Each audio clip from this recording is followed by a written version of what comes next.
విషయం చెప్పాలనుకున్నది, విశాఖపట్నంలో మరి ముందు శ్రీమతి గారు పుట్టినరోజుకి వెళ్తారన్నారు. ఆ తర్వాత ఈయన పుట్టినరోజు వేడుకలు అక్కడే జరుపుకుంటారన్నారు. కానీ మరి తాను ఒకటి తలిస్తే భగవంతుడు ఒకటి తలుస్తాడన్నట్టు మరి ఎవరో కోర్టుకు వెళ్ళటం, ఉన్న మురళీధర్ గారు ఆర్గ్యూ చేయటం,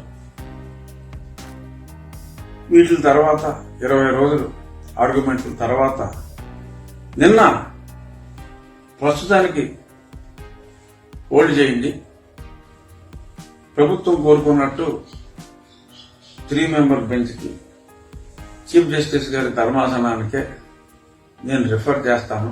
కానీ ఏదైతే వీళ్ళకి అనుమానంగా ఉందో మీరు అక్కడికి మకాం మార్చేస్తారని క్యాంప్ ఆఫీసర్ పేరుతో అనుమానానికి అర్థం ఉందని చెప్పి నేను భావించాను. కనుక మరి అప్పుడు దాకా ఆ త్రిసభ్య ధర్మాసనం ఎందుకు అంటే అదే ధర్మాసనం త్రిసభ్య ధర్మాసనం ఇచ్చిన తీర్పు ప్రకారం విశాఖను పరిపాలనా రాజధానిగా చేయడానికి వీల్లేదు అని చెప్పారు. కనుక మరి మీదంతా అటదార వ్యవహారంగా ఉంది అని వారు అనుమానిస్తున్నారు. కనుక మరి పిటిషనర్ అనుమానిస్తున్నాడు. కనుక అనుమానం సబబని నాకు అనిపించింది. కనుక మరి వాళ్ళు ఇచ్చేదాకా వెయిట్ చేయండి అంటే అలా కుదరదని చెప్పి మరి చింతల సుమన్ రెడ్డి గారు, మహేశ్వర్ రెడ్డి గారు ఎంతగా ఆర్గ్యూ చేసినప్పటికీ మౌఖికంగా ఈ ఆదేశాలు ఇచ్చి detailed order it follows soon అని చెప్పి చెప్పడం జరిగింది. సో కాబట్టి మరి ఆగాలి. మరి ఆఫీసులకు ఎలాగో పెద్ద ఇంట్రెస్ట్ లేదు, మీరు వెళ్లాల్సింది ఒక ఇల్లు కట్టుకుంటే కూడా ఏడుస్తున్నారన్నారు. మరి ఇల్లు అది పెద్ద ప్యాలెస్, 500 కోట్లతో నిర్మించిన సముద్రం చిన్న అలొస్తే సాగరంలో నిర్మించిన ఒక శ్వేత సౌధంలాగా అది ఉంది. మరి ఆ ప్యాలెస్ ఆ ఇంటికి ఆ ప్యాలెస్ ఆల్దని ఇంకో ప్యాలెస్ మీద కూడా కనపడిందంటే గాదిరాజు గారి ప్యాలెస్ మీద. అంటే అది యాక్చువల్గా అది ఒక కళ్యాణ మండపం టైపు, బట్ పెలేషియల్ గా బాగా కట్టారు. అది కూడా బీచ్ రోడ్ లోనే. అవును, నేను అయ్యన్ గారి స్టేట్మెంట్ చూసాం.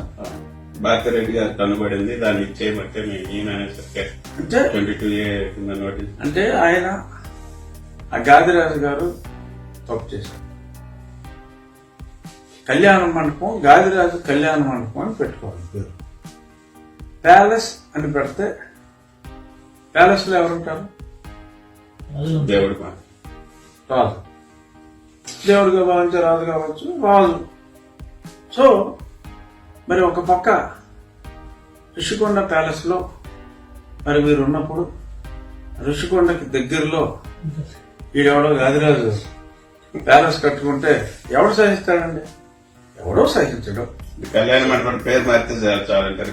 మరి అతనికి తెలివితేటలుంటే గాదిరాజు కళ్యాణ మండపం లేదంటే డాక్టర్ వైఎస్ఆర్ కళ్యాణ మండపం మారిస్తే క్షమిస్తారేమో.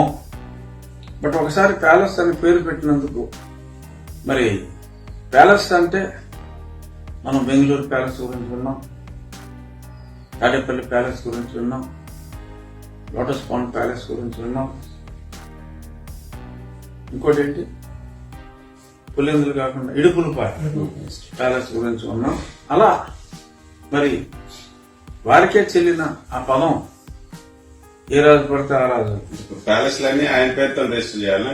ఆంధ్రాలో ప్యాలెస్ అని పేరు పెట్టుకుంటే తప్పదు. అనేది ఒక రాజు, ఒక ముఖ్యమంత్రి ముందు రాజుగా ప్రకటించుకుని దేవుడిగా మారుతున్న పరిణామ క్రమంలో అడివిడు ప్యాలెస్ అని పెట్టేస్తే